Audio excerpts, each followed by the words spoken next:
Bem, boa tarde. Meu nome é Cláudio Gomes da Silva, sou professor de Geografia e estou aqui a pedido da querida Ana para poder responder um questionáriozinho para ela do trabalho referente à mostra cultural. Oi, Ana, te amo, viu? Você me mandou o trabalho no tempo exato para poder responder as perguntas, Ana. Eu estou orgulhoso. Bora, por favor. Primeiro, a diversificação da agricultura, indústria, grandes latifúndios e concentração de renda pode ser um dos fatores que contribuem para o analfabetismo? Sim, a concentração de renda está associada a uma elevada exclusão social. Essa exclusão social reflete impactos tanto para as pessoas mais pobres quanto na estrutura do Estado. E ao Estado ser sucateado por essa concentração de renda, nós temos o menor investimento em programas de qualificação da população, de acesso à educação plena, plural, que respeite diversidades.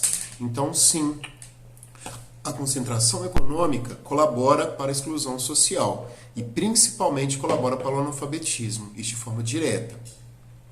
Latifúndio é responsável pelo êxodo rural, e esse processo de êxodo rural, ele reflete uma população que sem qualificação no espaço urbano e industrial tende a morar em regiões periféricas e toda a desconstrução que eu tenho dessas condições. Lembrando que o dinheiro, para poder falar de concentração de renda, tem um problema. Dinheiro, para poder ter valor, tem que ser escasso, não pode ter uma tiragem muito grande. Portanto, quando eu concentro esse capital na mão de poucas pessoas, eu estou abertamente excluindo os mais pobres. Então, sim, esses fenômenos colaboram para o analfabetismo. Qual a maior influência positiva do livro na vida da sociedade? O livro traz para a sociedade o conhecimento em relação às suas deficiências e possibilidades em relação às construções de soluções para essas deficiências. É importante eu ter atenção também que o livro ele transporta sonhos. Ele constrói para as pessoas possibilidades de entender um contexto mundial e principalmente lidar com mudanças nesse contexto mundial, entendendo as dificuldades que são apresentadas e a partir da literatura sonhar com possibilidades de mudança. Indiscutivelmente, o livro é fundamental para esse processo de construção social. Quais as maiores consequências do analfabetismo, na sua opinião? Primeiro, a degradação de toda uma estrutura social. Nós não vivemos num país justo. Um país que permanece com índices elevados de analfabetismo tende a ter problemas dos mais variados. Eu vou citar alguns. Ele pode ter problemas relacionados à saúde pública, e esses problemas de saúde pública refletem não só em gastos, mas eles refletem também uma desestrutura social. Quando eu discuto a questão da saúde pública, essas pessoas não vão ter informação para poder fazer profilaxia de doenças. E elas tendem a sofrer com doenças ocasionais, e essas doenças que são necessariamente mais simples, de forma muito mais severa pelo desconhecimento. Outro aspecto que eu tenho também está associado à questão das taxas. Eu vou ter explosão de taxa de natalidade, com isso mais exclusão acontecendo. Eu tendo a ter explosão das taxas de mortalidade também, com essas pessoas tendo uma expectativa de vida menor que o restante da população. Essas pessoas vão ocupar subempregos, o que tende a colocá-las em condições degradantes de trabalho, ou em alguns casos semi-escravas, reflexos de um processo de exploração social e todas as consequências que essa exploração social tem na desconstrução da vida. Por fim, o analfabetismo também colabora para a violência. E aí eu posso dizer que, muito mais do que a violência física que as pessoas vão pensar, o analfabetismo é uma violência porque subjuga a população à pobreza. Um país que não resolve problemas de analfabetismo é um país que pode ser classificado como um país violento. E aí a repressão torna-se regra para poder controlar aqueles que são excluídos. A desigualdade social ajuda no crescimento do analfabetismo e das pessoas desempregadas? Se sim, como? À medida que eu tenho mais desigualdade social, eu posso sim ter o crescimento do analfabetismo. Eu posso pensar por uma questão numérica.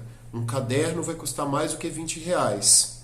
E se uma pessoa ganha menos que um salário mínimo, R$20 é uma fração significativa do próprio salário. Para poder ter uma percepção, todo o kit escolar, cadernos, livros, canetas, borracha, não sai por menos de R$400. E aí eu estou colocando por baixo o valor dos livros. Eu estou considerando que a pessoa consiga livros usados, que ela ganhe alguns dos livros e daí para frente. E aí o que vai terminar ocorrendo? Essa pessoa não consegue fazer esse investimento em educação. Quando eu não consigo ter acesso à alimentação adequada, o processo de aprendizagem torna-se pior. Então, o analfabetismo, ele tem como uma das suas causas a desigualdade social?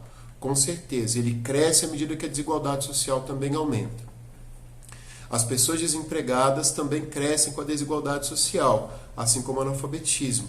E, infelizmente, a desconstrução do emprego, que é muito clara no nosso território nesse momento, nessas práticas de Estado neoliberal, que precarizam as condições trabalhistas, que retiram direitos das pessoas em relação ao trabalho, isso tem acontecido de forma direta.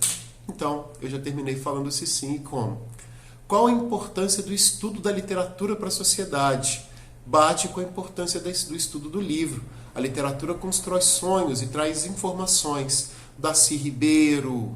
A discussão que eu fiz com você, Laura, com você, Aninha, nesse momento, e pontuei para quem estiver debatendo com a gente, é entender que eu estou falando discussões do professor Darcy Ribeiro, do professor Paulo Freire, da professora Marilena Chauí, debates relacionados aos escritores Graciliano Ramos, Ariano Suassuna, Guimarães Rosa, a Machado de Assis, ao próprio José Saramago, mesmo não estando no Brasil.